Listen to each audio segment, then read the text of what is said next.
It was shocking, really. I go back to my chorus experience because that's where my awareness, most of my awareness, um, with HIV.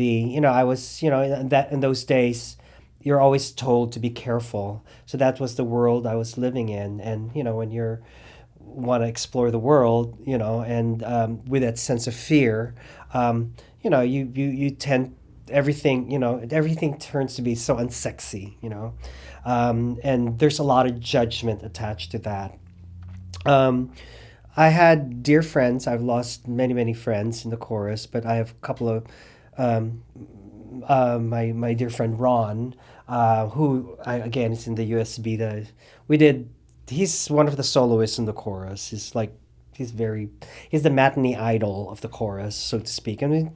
We became really good friends, and so we in one bump, the bump in I think '93, we did and Aladdin was so I was Jasmine, he was Aladdin, and I choreographed this whole number and blah blah blah, and we were singing live at the we're doing a whole new world, but a whole new world with a twist, so and you will see the photo there. So Ron passed away in '95, um, and it was one of the darkest days of for me, because 95, 96, it's 96 when my father passed away. There was a lot of deaths but in terms of the chorus, and the HIV community, I mean, there was my boss. I had I had one mentor. His name is Barry Bianchi. He started the Bailey Boucher, one of the founding members of the board of Bailey Boucher.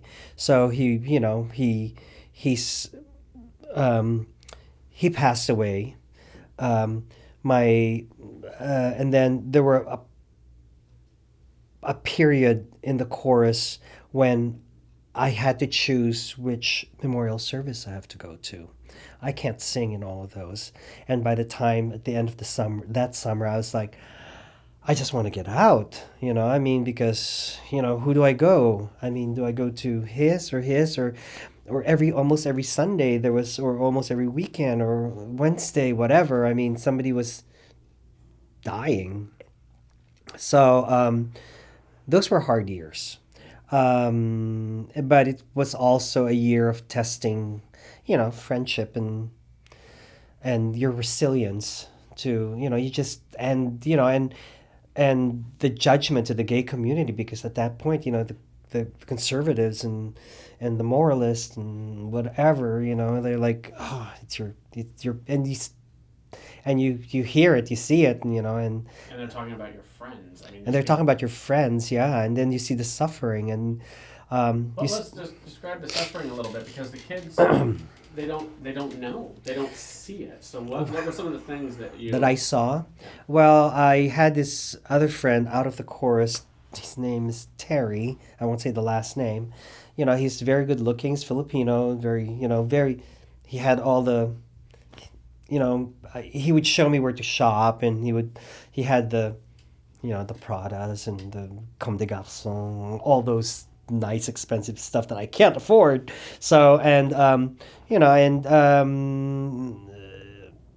he was very uh, he was taking good care of his. He'd go to the gym, and he literally diminished into like a little baby in diapers. Yeah, I saw him at the Bailey Boucher the last time, before he passed away. That was really sad. Um, Ron, my friend, for some reason, he chose me as his primary caretaker, and because I think he was one of, even though he's very successful in men's course, his family was not accepting, especially the mother and his partner died years before. Um, so now he was dying. And but but he was dying inside internally. So outside, he was not showing. He was as pink as a baby when he died. I was there on his last breath. Um, I was at his foot. Um, my, I was at his side. I mean, my friend Jenny was. That's how I met Jenny through Braun because they were friends in Alaska, and when the night that he was, his father arrived and he was upstairs, and we knew it was the week, and I was like, okay, I said my goodbyes and I'll come back tomorrow, la la la la, and at this time he was in the hospital already because it was just too much. So and he was on his morphine drops, which means it's the last. That was the sign. So I was gonna go, but then I wasn't gonna go. So because there it was a school night, I had to work, right? So and I had to go. Okay, I have to go, but something was telling me don't go. So I stayed. I stayed, and I stayed until he passed away. Like I think it was early morning, maybe 2 a.m. And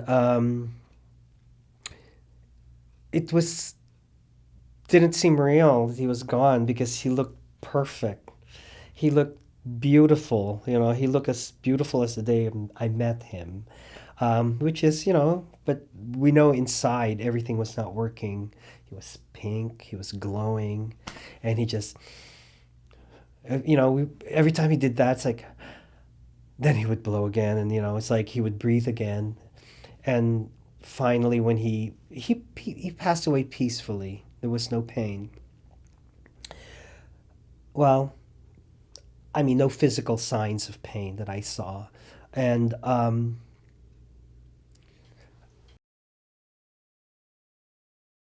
there was a long silence, and I that was the first time I saw somebody die in front of me besides my father.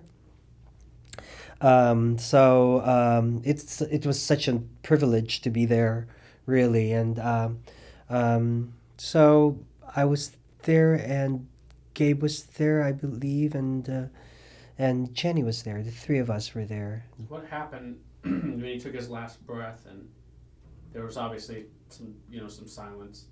Was it chaos all of a sudden? Or was it? No, the hospital staff were very respectable and just gave us our time with him.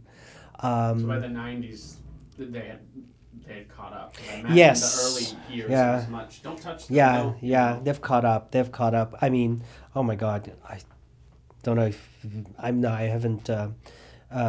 No. So they were at that time. They were very respectable. They knew what was going on, and it's AIDS, and so If AIDS were a person in here right now, what would you say? oh my goodness, why? Why did you come? You're not an invited guest. Why?